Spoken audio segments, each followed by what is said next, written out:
Let's begin with some big news coming in at this point in time. At least 15 Indian tourists died when a boat capsized off Vietnam's southern island of Phu Quoc. 21 people survived the accident, according to reports that we've got. Let's straight away go across to my colleague Srinjoy Chaudhary, joining us live right now for more on this. Srinjoy, give us more details. What exactly has happened? We are getting reports that 15 Indian tourists have lost their lives. Terrible tragedy. What we hear is that it didn't happen very far away from the shore, virtually about half a kilometer away, but also that the sea was very rough. So there are lots of things to be asked as far as this accident is concerned. How is it that if the sea was as rough as it was, why go out at all, is one question that would be asked. The other point, of course, is now such a terrible tragedy has happened. 15 Indian citizens have died, have drowned in this incident. Now, of course, the Indian embassy, at least the consulate in Saigon, Ho Chi Minh City, will have to help with the relatives who will, I would imagine, fly into Vietnam and ensure that all the bodies go back to India.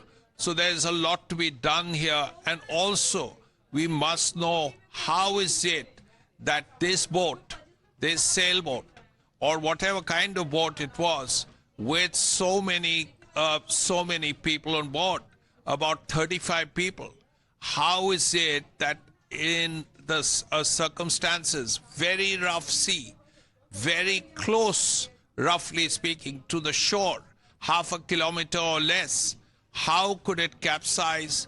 And then wasn't there anything on the boat, a life jacket, a life belt, anything like that, that would have helped people on the boat? If everyone had a life jacket, then it would have been easier. There would have probably been fewer casualties. So these things will have to be looked at very seriously. You are on a boat. You have a boat and you're going into the sea in really rough weather. Surely there is some kind of protection for the people. Some life jacket, some life belt, all of these things should have been there. And the visuals are quite dramatic, Srinjoy. I mean, just look at that, set of visual at the top, wherein we can see some locals there. Let's get the other visual as well very quickly out for our viewers.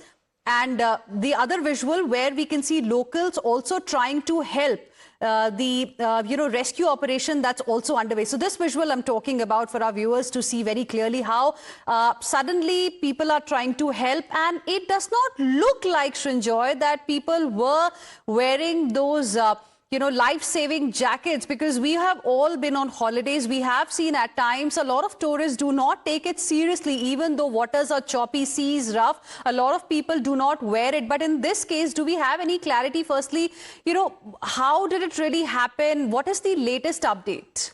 Yes, that's something the investigators will have to work out. First of all, you are on a boat with 35, 40 people, including crew. Now, is there any kind of life-saving apparatus? Is there a life jacket for everyone? That's the first thing we have to look for. Then, secondly, of course, the decision.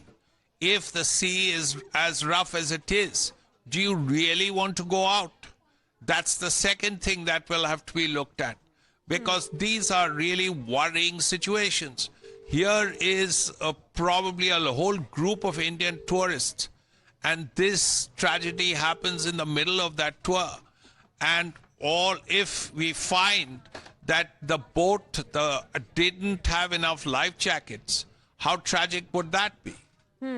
Also, any word from the Indian embassy there, given that there were so many Indian tourists and 15 unfortunately have lost their lives? Yes, the Indian, what we hear is that the Indian mission is looking into the matter. Naturally, they have a lot on their hands because relatives will have to be informed. People will probably fly across to either Ho Chi Minh City or Hanoi, and then bring the bodies back. So a lot has to be done.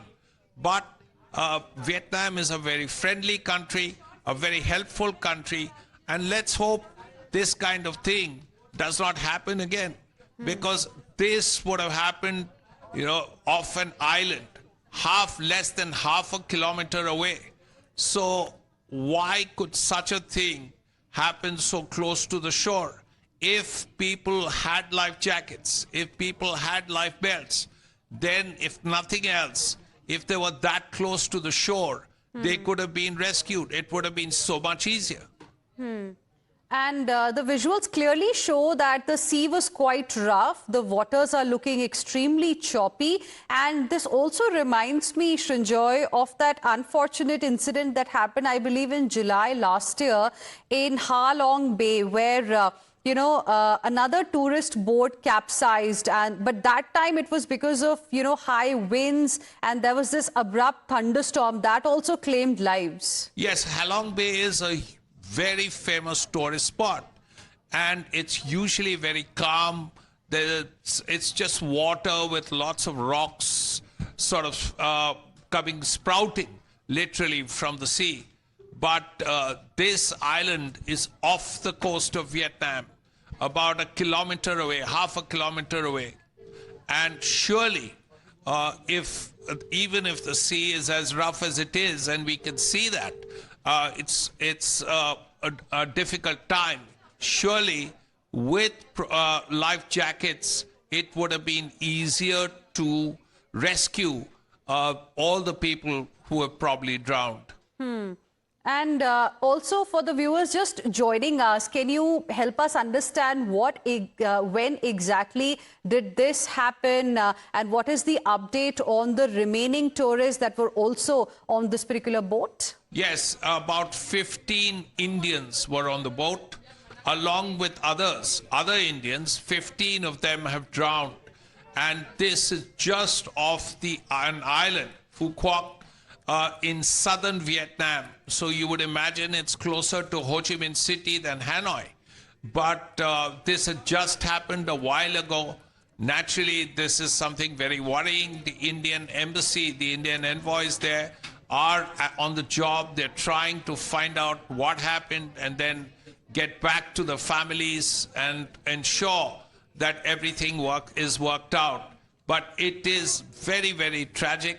15 Indians off Phu Quoc Island, which is a tourist spot, they drowned when the boat capsized during sort of a near storm that happened off the island.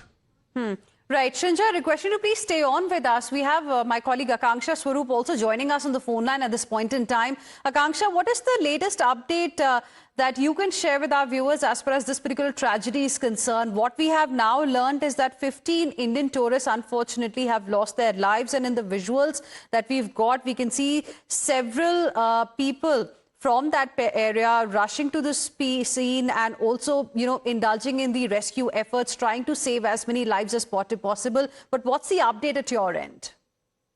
So a total of 38 people currently, we are being told, have died. But more importantly, it was carrying 32, in fact, Indian tourists is what we are being told, and out of which, as you already mentioned, the numbers that have died, this is the death toll that's coming in is, in fact, 15 Indian tourists, we were told, are dead, and the death toll could, in fact, rise further. But more importantly, my sources have, in fact, confirmed the Indian ambassador to Vietnam, Ambassador Sharing Sherpa, is very much in touch with the families. He's in constant touch with the Vietnamese authorities as well, and is also expected to leave for the accident site. Perhaps he's already on his way.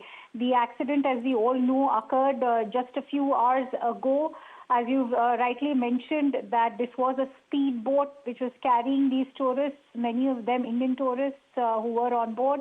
And currently, we can tell our viewers that the rescue efforts are very much on at the moment.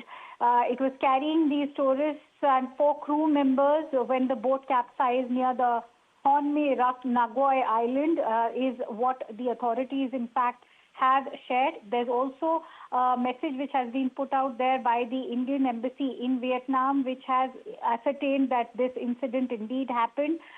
They have said that this boat was carrying Indian tourists and capsized near the Phu Quoc Island in Vietnam for just a few hours ago. They are still ascertaining the exact details of what exactly led to the capsizing of the incident. They are yet to ascertain what was the reason for it, and we are also trying to dig in deeper in terms of finding out the exact number. But we are trying to reach out to Ambassador Shering Sherpa. Right now, we are being told he's currently caught up and swamped with the responsibility of reaching out to the site. But a control room, as has already been declared by the Indian Embassy in Vietnam, that this control room has been established in Hanoi, and the number has also been shared on the X handle. The number, we'll in fact urge our viewers, if they have any loved ones or related family members who are known to have been part of this entire boat, then they can reach out to this number. The MEA and the Indian Embassy, of course, are looking into this entire incident for any assistance and queries as well. All right. Thank you very much, Akanksha, as well as Srinjoy. I appreciate both of you for joining us with your inputs on this story. We'll keep coming back to you for more on this developing story.